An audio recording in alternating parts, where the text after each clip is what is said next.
Hello guys, welcome back to this channel. In today's video, I'm going to show you how you can turn your image into a sketch in Microsoft Word.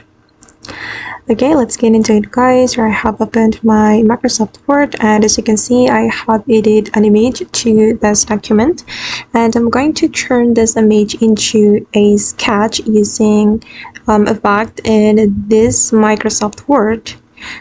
First of all, we can click on our image like this, and then we're going to go to the picture format, and then we're going to go to the color.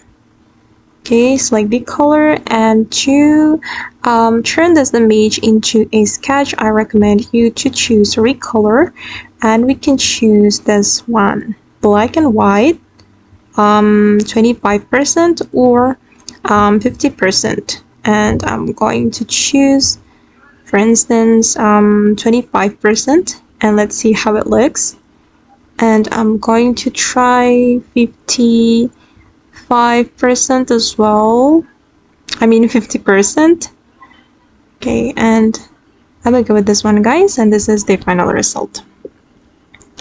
Okay guys, and that's all the way to turn your image into a sketch on Microsoft Word. I hope this tutorial will be useful for you. Thank you so much for watching, and bye.